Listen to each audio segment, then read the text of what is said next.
लेकिन साथ साथ ये अपोजिशन पार्टी जो ये डरती हैं कि अगर हमने इन्हें टिकट ना दिया मुसलमानों को तो कहीं बीएसपी की तरफ ना चले जाए। फॉर एग्जाम्पल अलीगढ़ का मामला है, अलीगढ़ में 2 सीट है, ठीक है, मुसलमानों की भी लाइन लगी हुई टिकट के लिए, एक ही नहीं, समाजवादी में तो 20 लोग लगे हुए लाइन में, बहुत लोग हैं। क्योंकि आजकल एक खूबी और हो गई जी कि अगर आपने इलेक्शन लड़ा है, चाहे जमानत ही जब्त हुई हो जी, तो वो पूर्व प्रत्याशी के नाम से क्वालिफिकेशन ऐड हो जाती है। ये नहीं है, ये जो कहते हैं कि ओवैसी के आने से पोलराइजेशन होता है, मैं समझता हूँ मुसलमान कैंडिडेट के खड़े होने से ज्यादा पोलराइजेशन होता है। जहाँ तक कांग्रेस का है, विवेक बंसल से स्ट्रॉन्ग और पॉपुलर लीडर कांग्रेस का दूसरा फेस अलीगढ़ में नहीं है। बड़ा चेहरा है, कोई अच्छा माने या बुरा माने, नहीं ठीक है, सच्चाई ये है कि राय है, वो आदमी हर के दुख सुख में हर जगह सबकी मदद करता है और कोई उस पर किसी तरह का धब्बा नहीं। दूसरा जो है उसमें भी मुसलमान को ना दें, बेहतर यही होगा। वैसे तो पार्टी तय करेगी, जो भी तय करे, आपका अपना। और ब्राह्मण में जो मेरा पर्सनल एक्सपीरियंस है, लेकिन जो अश्वनी शर्मा जी हैं, उन्हें मैंने देखा है कि वो मुस्लिम कम्युनिटी में भी उनकी पॉपुलैरिटी बहुत है और वैसे बहुत सुलझे हुए साफ सुथरे आदमी हैं। तो ऐसे कैंडिडेट को अगर लाएंगे तो दोनों सीट निकाल सकती है ये इंडिया गठबंधन, यानी समाजवादी और कांग्रेस मिलकर दोनों। लेकिन अगर अखिलेश जी दबाव में है, उन्हें ये डरा दिया जाए कि भाई हो सकता है अगर आपने टिकट दे दिया, नहीं दिया किसी मुसलमान को तो मुसलमान वोट बीएसपी में चला जाएगा, ऐसा नहीं होगा। मुसलमान अब इतना पागल नहीं रहा। जैसे मैं आपको एग्जाम्पल दूं, बिल्कुल सर, काफी जगहों पर बहुत बड़े बड़े अच्छे लोग खूब पैसा देके बीएसपी के टिकट पर उनकी जमानत जब्त हुई है। तो मुसलमान इस वक्त बिल्कुल पागल अंधा नहीं है, वो भी जानता है पॉलिटिक्स क्या है। पॉलिटिक्स में थोड़ा आपसे जानना चाहूंगा, उत्तर प्रदेश की स्थिति क्या रहेगी इस बार, किस तरीके के समीकरण हैं? जो हालात नजर आ रहे हैं जी, लोग कहते तो ये हैं कि बहुत परेशानी है, बड़ी दिक्कत है भी। चूंकि मैं ये सोचता था पर्सनली कम से कम कि अगर बीजेपी की हुकूमत आएगी तो लॉ एंड ऑर्डर भी बेहतर होगा। ये लोग आइडियोलॉजिकल लोग हैं और ये शायद ईमानदारी के साथ उतना करप्शन ना हो। लेकिन जो प्रैक्टिकली देखने में आ रहा है कि करप्शन की कोई लिमिट नहीं, जो क्राइम से उसकी कोई कमी नहीं, जो रिश्वत है वो सब चीजें उसकी कमी नहीं, औरतों के साथ जो जुर्म हो रहा वो कोई कमी नहीं आ रही। आप देख लीजिए हरियाणा में उन पहलवानों के साथ क्या हुआ, आप मणिपुर में देख लीजिए किस तरह से नंगा करके उन्हें।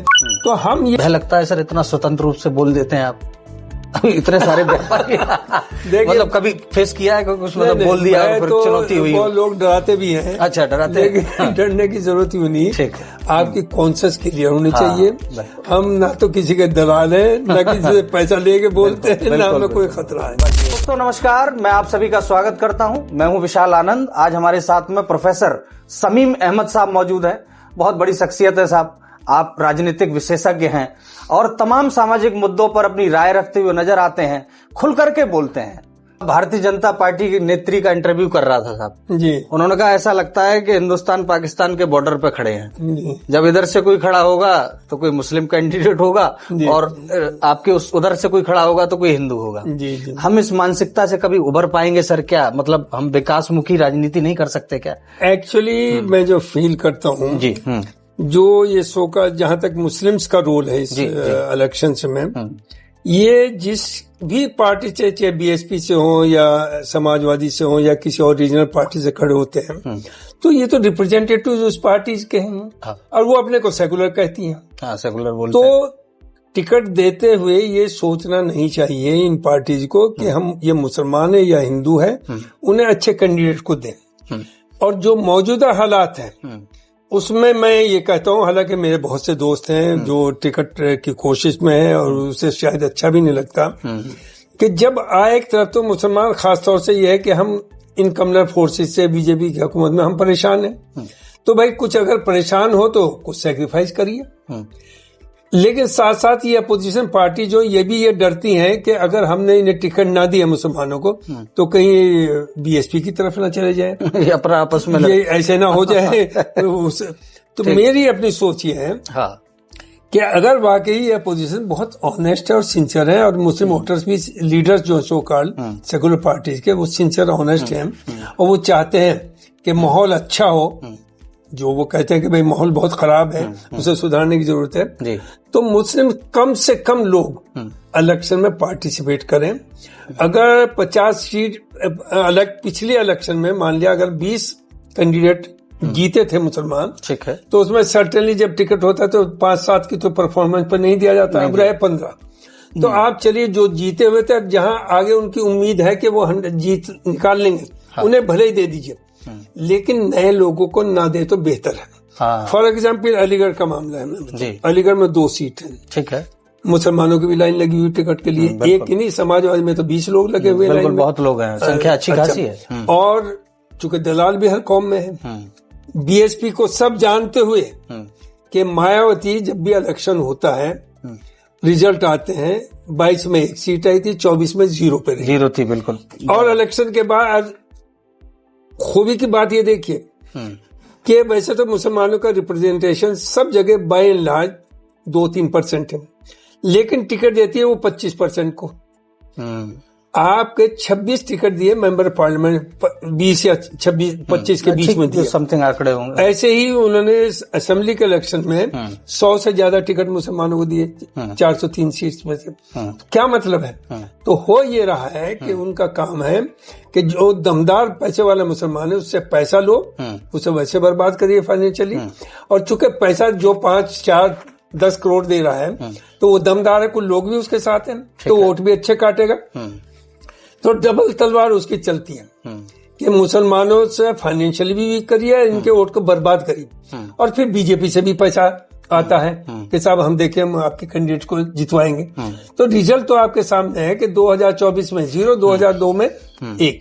लेकिन अभी भी आपको ताज्जुब होगा, लाइन लगी हुई है बीएसपी के यहाँ। चूंकि आजकल एक खूबी और हो गई जी कि अगर आपने इलेक्शन लड़ा है, चाहे जमानत ही जब्त हुई हो जी, तो वो पूर्व प्रत्याशी के नाम से क्वालिफिकेशन ऐड हो जाती है। ये नई क्वालिफिकेशन पे लिखा रहता है, बिल्कुल बड़ा पूर्व प्रत्याशी, पूरा शर्म करिए। अच्छा, तो ये है, तो अलीगढ़ में मैं ये समझता हूँ, देखिए कि बेहतर है ये जो कहते हैं कि ओवैसी के आने से पोलराइजेशन होता है, मैं समझता हूँ मुसलमान कैंडिडेट के खड़े होने से ज्यादा पोलराइजेशन होता है। तो जब आप सेकुलर पार्टीज के मेंबर हैं, भाई उन पार्टीज को चाहिए इन्हें बाद में एमएलसी बना दीजिए, और बहुत सी चीजें होती है अगर आप पावर में आते हैं, लेकिन टिकट ना दे तो बेहतर है अगर आपको कुछ करना है। जैसे अलीगढ़ में देखिए 2 हैं अलायंस के, तो 99% चांसेस है कि कांग्रेस का और समाजवादी का होगा, ठीक है। जहां तक कांग्रेस का है, विवेक बंसल से स्ट्रॉन्ग और पॉपुलर लीडर कांग्रेस का दूसरा फेस अलीगढ़ में नहीं है। बड़ा चेहरा है, कोई अच्छा माने या बुरा माने, नहीं ठीक है, सच्चाई ये है कि वो आदमी हर के दुख सुख में हर जगह सबकी मदद करता है, और कोई उस पर किसी तरह का धब्बा नहीं। तो मैं समझता हूँ 1 टिकट तो उसे जाएगा अगर अलायंस होता है, 2 है, ठीक है। और दूसरा जो है उसमें भी मुसलमान को ना दें, बेहतर यही होगा। वैसे तो पार्टी तय करेगी, जो भी तय करे, आपका अपना एक। और जो आपने पूछा कि भाई कौन कैंडिडेट बेहतर हो सकता है, किसका, मतलब मैंने क्योंकि सर आपसे सभी मिलने आते हैं जी जी, आपके पास सबकी मीटिंग चलती रहती है। तो मैं ये समझता हूँ कि ये बाय एंड लार्ज मैं भी लोगों से बात करता रहता हूँ, लोगों की राय ये है कि अगर दूसरा ब्राह्मण चेहरा लाया जाए, जो दूसरी पार्टी से आएगा, तो ज्यादा बेहतर होगा, ठीक है। और ब्राह्मण में जो मेरा पर्सनल एक्सपीरियंस है, हो सकता है ना भी सही हो, ठीक है, वो लोग एग्री करें ना करें, लेकिन जो अश्वनी शर्मा जी हैं, उन्हें मैंने देखा है कि वो मुस्लिम कम्युनिटी में भी उनकी पॉपुलैरिटी बहुत है, अब वैसे बहुत सुलझे हुए साफ सुथरे आदमी हैं। तो ऐसे कैंडिडेट को अगर लाएंगे तो दोनों सीट निकाल सकती है ये इंडिया गठबंधन, यानी समाजवादी और कांग्रेस मिलकर दोनों।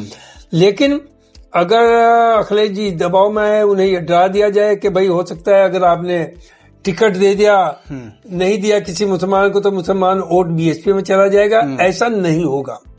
मुसलमान अब इतना पागल नहीं रहा। जैसे मैं आपको एग्जाम्पल दूं, बिल्कुल बिल्कुल सर, काफी जगहों पर बहुत बड़े बड़े अच्छे लोग खूब पैसा देके बीएसपी के टिकट पर उनकी जमानत जब्त हुई है। तो मुसलमान इस वक्त बिल्कुल पागल अंधा नहीं है, वो भी जानता है पॉलिटिक्स क्या है। तो यहाँ वही है कि गठबंधन होगा, कांग्रेस और समाजवादी को जाएगा। ये बिल्कुल बिल्कुल, ये कट लो। सर, जब भी हम देश की पॉलिटिक्स की बात करते हैं ना जी, तो बहुत सारे नाम जहन में घूमते हैं जी, लेकिन आज की जो वर्तमान स्थिति है, खास तौर पर उत्तर प्रदेश, जहां आप अलीगढ़ से आप भी बिलोंग करते हैं, मैं भी यहाँ बतौर जर्नलिस्ट काम देखता रहा हूँ, कैसे देखते हैं आज की राजनीति कहाँ जा रही है, किस दिशा में जा रही है? असल में आजकल जो राजनीति है वो कोई आइडियोलॉजिकल तो है नहीं। ठीक है, आइडियोलॉजिकली बेस्ड कोई राजनीति नहीं। जो सो कॉल्ड अपने को सेकुलर पार्टीज कहती हैं, जो अपोजिशन में है, तो ना तो मैं समझता हूँ वो सेकुलर हैं, और जो कम्युनल फोर्सेज हैं, नो डाउट वो एक इलेक्शन जीतने का, पावर में आने का एक तरीका है। ठीक है, तो उनके पास कोई ऑप्शन ही नहीं है वोट बटोरने का या पोलराइजेशन का, तो उनके लिए मजबूरी है हिंदू मुसलमान करना। ठीक है, अदरवाइज ऐसा नहीं कि उसमें सभी कम्युनल है, सभी एंटी मुस्लिम है, उसमें एक से एक अच्छे लोग भी हैं। हाँ। और इधर जो सो कॉल्ड सेकुलर पार्टीज है उसमें एक से एक बुरा आदमी है, सब में है। तो हर माहौल में, हर तबके में अच्छे और बुरे होते हैं, दोनों ही तरीके के लोग हैं, बिल्कुल। लेकिन ये सही है कि पिछले 20-30 साल में डिटोरिएशन बहुत ज्यादा हुआ है, ज्यादा बड़ा है। और पॉलिटिशियन मैं ये कहूंगा शायद ही कोई रेयरली एक आध ऑनेस्ट हो, वरना दे आर मतलब बिल्कुल करप्शन में लिप्त है, और उनका मोटिव कुछ नहीं है अपना पर्सनल फायदा। मुल्क का नाम लेते हैं, कम्युनिटी का नाम लेते हैं, या अपनी बिरादरी की बात करते हैं, लेकिन ऐसा है नहीं। वो सिर्फ अपना और अपने रिश्तेदारों का ही भला करते हैं, उसे आगे लेके चलते हैं। अच्छा सर, मैं जर्नलिज्म करता हूँ, मेरे मन में एक सवाल आता था, मैंने कहा मैं जब भी पत्रकारिता करूंगा तो 4 चीजें बाहर रखूंगा, जाति और धर्म वगैरह की चीजों से, जिस नजर से हम इंसान को देखते हैं। लेकिन जैसे ही राजनीति शुरू होती है तो मुझे जाति व्यवस्था की बात करनी पड़ती है। आप देखते हैं एक ब्राह्मणों का वोट किस तरीके से उत्तर प्रदेश में हावी रहा है, और लगातार उनके सहयोग से सरकारें भी बनती रही हैं। क्या मैं गलत तो नहीं कह रहा हूँ सर? बिल्कुल सही। हाँ, देखिए, इससे बड़ा झूठ कोई हो नहीं सकता। हाँ, कि सब लोग एक तरफ तो कहेंगे कि साहब जाति व्यवस्था खत्म करें, जाति की बात न करिए, वो जस्ट टू गेट सपोर्ट। लेकिन जब आप टिकट देते हैं तो ये देखते हैं इस एरिया में कौन सी कम्युनिटी ज्यादा है।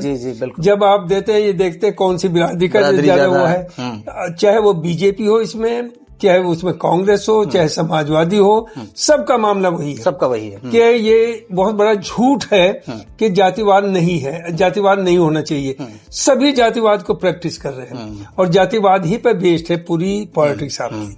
अब जैसे फॉर एग्जांपल मैं एक बात कहना चाहूंगा, बीजेपी और आरएसएस ये कहती है कि हम सब एक है, बटोगे तो कटोगे, इस तरह की बातें की जा रही हैं। भाई आप बटोगे एक तो तब होंगे जब वाकई आप ईमानदारी के साथ सबको साथ लाएं।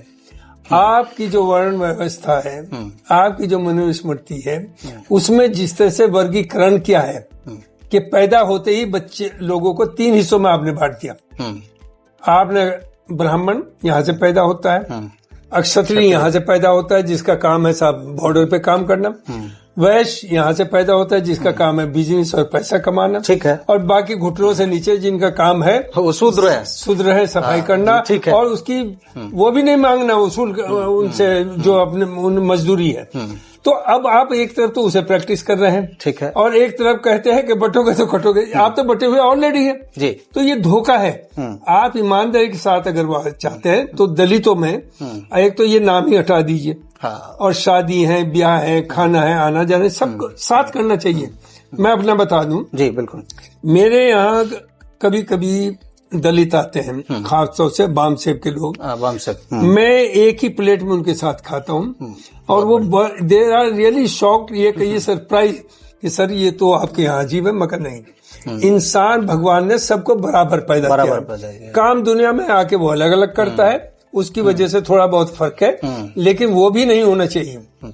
आप इंसान, जो भी इंसान है, वो किसी भी रंग का हो, किसी भी कलर का हो, सब बराबर है, भगवान ने सबको बराबर। बिल्कुल। लेकिन हम ये झूठ बोलते हैं, मुसलमानों में भी ऐसी बात नहीं है कि वो नहीं है, यहाँ जाति व्यवस्था यहाँ भी है, हम ज्यादातर कन्वर्ट यहाँ से हुए, लेकिन रिलीजियसली हमारे यहाँ अगर एक जो लोएस्ट कास्ट जिसे कहते हैं वो मस्जिद के अंदर नमाज पढ़ा सकता है, और जो बहुत बड़ा अपने को शेख या करोड़पति कहते हैं वो सबसे पीछे की लाइन में खड़ा होता है, उसके लिए कोई स्पेशल जगह नहीं छोड़ी जाती है, और कोई किसी तरह की पाबंदी नहीं, और इंटरकास्ट भी शादी होने में कोई नहीं। तो देखिए, होना यही चाहिए कि इंसानियत पर जोर होना चाहिए। ठीक है। लेकिन यहाँ इंसानियत ही तय उससे हो रही है, जाति से। अच्छा, आपने सर एक सवाल अभी कहा ना कि 3 तरीके की प्रैक्टिस हो रही है जी, है ना, जिनको हम शूद्र क्षत्रिय वैसे करके संबोधित करते हैं। जी, जी। कहने वाले कहेंगे आपके यहाँ कतना होता है साहब, अपनी बात नहीं करी शमीम अहमद साहब ने। बोले कि कतने की व्यवस्था मुस्लिम समाज में चलती है, जब बच्चे का जन्म होता है तो उसके बाद उसका कतना किया जाता है। अब ये भी एक प्रैक्टिस है जी। जी बताएं, थोड़ा मैं लॉजिकल जाना चाहता हूँ। उसके पीछे मेडिकल पॉइंट ऑफ व्यू से वो क्या आप ये देखिए, नॉन मुस्लिम्स में भी कभी कभी डॉक्टर्स राय देते हैं कि खतना कराइए। उससे क्या होता है, जब पेशाब करता है आदमी या कुछ उससे निकलता है, वो जब स्किन है उसके अंदर वो कभी कभी उसमें स्मेल आती है, उसमें बैक्टीरियाज हो जाती हैं, उसमें बीमारी हो जाती है। तो उस चीज के लिए ये जो खतना रखी है वो साइंटिफिक लॉजिकल, ये साइंटिफिकली है एक्चुअल में। ये ऐसा नहीं कि रिलीजियसली, रिलीजन से इसका कोई लेना देना नहीं रिलीजन में। लेकिन चूंकि प्रैक्टिस शुरू से हो रही है, अब ये कह के कि ये बुरी चीज है, इसे अगर नहीं करेंगे तो आपको बीमारी होगी, 100 तरह की बात होगी, इसलिए इसे रखा। दर्शकों को मैं बता दूं सर, शमीम अहमद साहब बतौर प्रोफेसर एक लंबा अनुभव सर का है, और मैं इधर उधर की बात करूं तो क्यों ना मुद्दे पे आकर के सर के साथ। सर आपका समय कीमती और बाकी अनुभव की एक लंबी श्रृंखला आपके साथ जुड़ी हुई है। जी। मैं पॉलिटिक्स पे थोड़ा आपसे जानना चाहूंगा, उत्तर प्रदेश की स्थिति क्या रहेगी इस बार, किस तरीके के समीकरण हैं? जो हालात नजर आ रहे हैं जी, लोग कहते तो ये हैं कि बहुत परेशानी है, बड़ी दिक्कत है भी। चूंकि मैं ये सोचता था पर्सनली कम से कम कि अगर बीजेपी की हुकूमत आएगी तो लॉ एंड ऑर्डर भी बेहतर होगा। ये लोग आइडियोलॉजिकल लोग हैं और ये शायद ईमानदारी के साथ उतना करप्शन ना हो। लेकिन जो प्रैक्टिकली देखने में आ रहा है कि करप्शन की कोई लिमिट नहीं, जो क्राइम से उसकी कोई कमी नहीं, जो रिश्वत है वो सब चीजें उसकी कमी नहीं, औरतों के साथ जो जुर्म हो रहा वो कोई कमी नहीं आ रही। आप देख लीजिए हरियाणा में उन पहलवानों के साथ क्या हुआ, आप मणिपुर में देख लीजिए किस तरह से नंगा करके उन्हें। तो हम ये सिर्फ पॉलिटिकल स्लोगन है हमारे, तो जो यूपी का हाल तो है बहुत बुरा, लेकिन इनके जीतने का एक ही तरीका है। एक तो वह इलेक्शन कमीशन, यानी एक एक कंस्टिट्यूएंसी में 10-10, 20-20 हजार वोट आपने काट दिए और 5-5, 7-7 जोड़ दिए, और वो सर्टेनली इलेक्शन कमीशन जो काम कर रहा है वो they are working on behalf of the ruling party. जहां समझते हैं कि ये वोट अपोजिशन में जाएगा, उन लोगों के नाम कटे हैं। जैसे अभी वेस्ट बंगाल में एक एक कंस्टिट्यूएंसी में 20-20, 30-30 हजार मुसलमानों के वोट कटे, और जिन्हें ऐड किया है वो पक्के हैं, जिन्हें रूलिंग पार्टी को पता है कि ये हमें मिलेगा। तो देखिए ये ईमानदारी का इलेक्शन तो हो नहीं रहा, ठीक है, उसमें दुनिया भर की धांधलेबाजी आ रही। तो उस तरह से तो मैं ये समझता हूँ कि भैया योगी साहब हटेंगे नहीं। और ईमानदारी के दूसरी तरफ अपोजिशन का भी है, ठीक है, क्या अपोजिशन के पास कोई बहुत बड़ा एजेंडा नहीं है। आप अगर रूलिंग पार्टी कुछ गलत कर रही है तो आप उससे बेहतर चीजें सामने ला के आइए, वो भी नहीं हो पा रहा।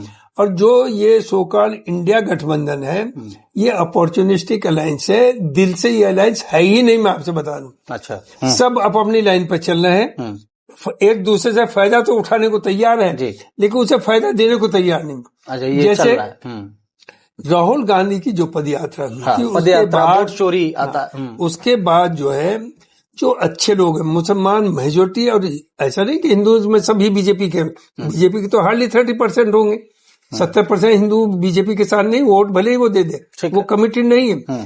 तो उनमें उसकी पॉपुलैरिटी बढ़ी है, और वो हमें ये खुशी है कि जो 60-70 साल तक कांग्रेस रही वो आइडियोलॉजिकल तो सेकुलर थी, लेकिन that was dominated by the elements of the BJP के लोग बैठे हुए थे।